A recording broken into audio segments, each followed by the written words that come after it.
Boys, welcome to the Season 14 patch rundown. As you can see on screen right now, there is a full tier list of everything that is viable, best in slots, and blah blah blah. Basically, the TLDR is Urgot doesn't really abuse any of the new items too well. Urgot's kind of just got the better versions of every single item he was already using.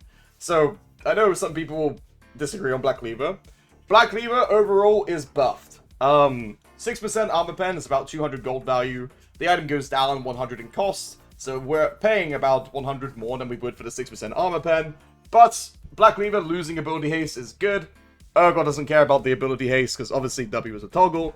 It's just a bad stat. Now that gold is going into more AD and more HP. Black Cleaver's movement speed passive is now better. You get it earlier. Black Cleaver overall is improved due to these. So, there's two Hull Breakers on the screen. And there's a bit of debate if Riot is intended Hull Breaker to work with W or not work with W. So, implying they fix Hull Breaker to work with W, Hull Breaker will be Z tier. However, if they don't fix the interaction, then Hull Breaker will be low A tier because you need to be using it exclusively with auto attacks and timing your trades a little bit better. Current Hull Breaker says every 5 auto attacks, your next auto attack is empowered. So we will do 4 Ws, 1 AA to get the unpunished auto attack on Hull Breaker. But yeah, for those people who think they won't fix it because it says basic attacks, it specifically says basic attacks, as you can see here. Kraken Slayer works on W. So by that logic, Hull Breaker should also work on W. I've talked to Riot Flux, I've talked to him several times about Hull Breaker. I don't have the answers yet, but there's no reason for it not to work. If Kraken Slayer works, Hull Breaker works. Moving on.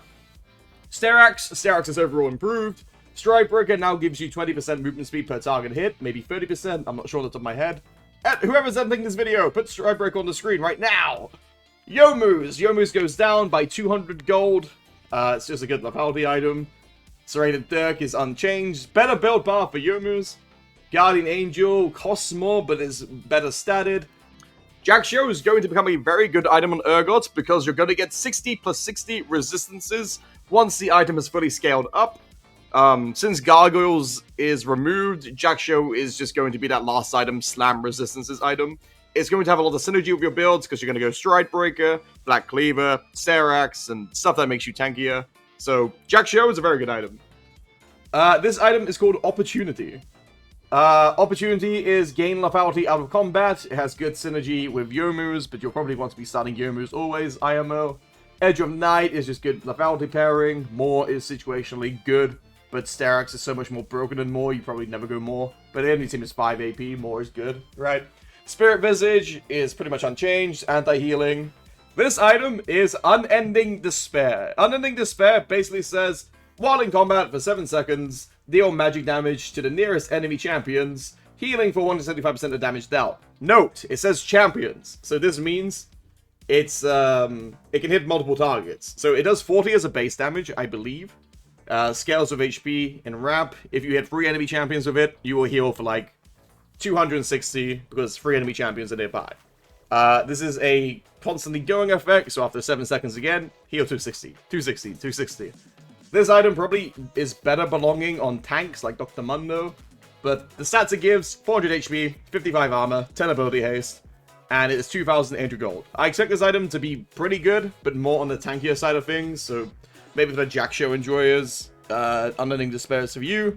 Humble Glaive is just good. Redemption is no longer paired with Radiant because they removed Radiant, and then the rest is just situational tech. I will briefly cover these for you, just so you know what's cooking. Chains, good situational tech. Sundered Sky is more of like a Fiora Trundle item.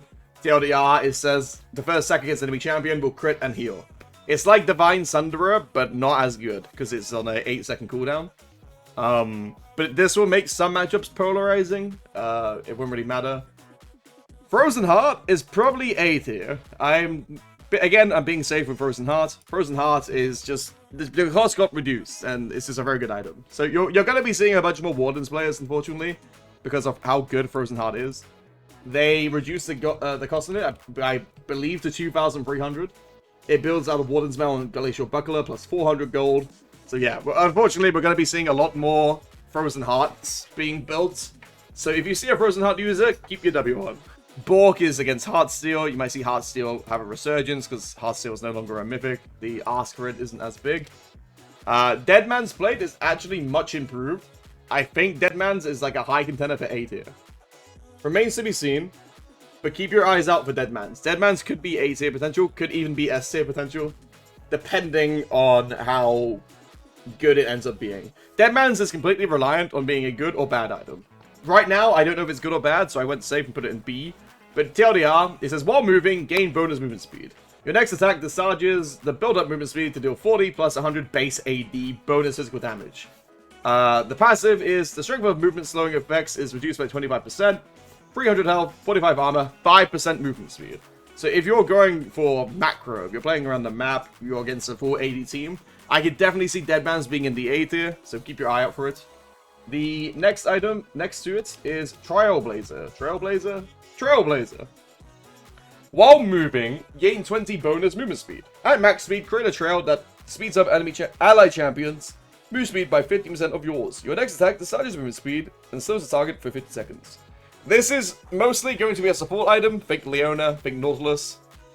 Champions that want to engage on the team fight very heavily. That's ideally who's going to be using this item, but there's some potential for like Urgot support cooking. Abyssal Mask needs no explanation, it's just MR Shred. If you have an AP teammates, just amplify the damage. Death Dance is pretty much unchanged. Wit's End, same item. Randuin's is just reversed Frozen Heart. Unfortunately, Titanic is dead. Titanic went through a last second change on the patch notes. It went from S tier to B tier. No real reason to buy it anymore, IMO, but yeah. C tier, Terminus. The reason Terminus is here is because it blocks out Black Lever if you build it. Grudge is now unfortunately ruined. It only slows under 50%. This item is Hubris. Hubris is an assassin item. It says make a statue on the map that lasts X amount of time. Get 1% bonus AD for how many statues you have on map. So think Talon. Sunfire is a tank item. Lethality Hydra just seems like a bad item. Warmongs is just a bad item. Heartsteel is a meme. This is a really good item, but just not an Urgot. Set Jacks are going to use this item. It's going to be very scary. And the Volcanic Cyclosword, the stats are just bad. So that's the items. So, let's talk about the builds for a second. TLDR, we don't use many new items, and the current items we were already using are improved. So, if you're against an unkillable tank, let's say Ornn, Black Lever, Steraks, Stridebreaker, Jackshow, Guardian Angel. Stridebreaker is a little bit less powerful because it doesn't have the Mythic passive anymore, where it gives you 2% movement speed per item completed. But it's just a very good item on Urgot in general, in my opinion. If you don't like Stridebreaker in its current iteration, you can opt for Youmuu's instead, but obviously Youmuu's is better against squishier targets. Killable tank. This is like Scion, this is like Maokai. You go Black Lever, Steraks, Stridebreaker, then Youmuu's, then Jackshow. It's a slight variation on the unkillable tank lane. It just gives you more kill pressure, gets you around the map quicker. If you're against a squishy lane, let's say Riven, Teemo, Quinn, Akshan, etc., etc., Youmuu's with the Dirk Spike. Youmuu's, in general, is a very good item. It's overall just improved. It's cheaper, more accessible, out of combat movement speed, blah, blah, blah. Youmuu's Opportunity, Black Cleaver, Steraks, Stridebreaker. Opportunity just says you gain lethality out of combat. Might be S tier. Remains to be seen. But these are the best in slot build paths. As soon as I know of any different build paths, if this isn't the best build path in slots, I will make a follow-up post on Twitter, most likely. But at the moment, these seem to be the best. And I hope it helps. If you like the video, like the video. And I hope it helps. 07 Urgot mains. Good luck in the new season.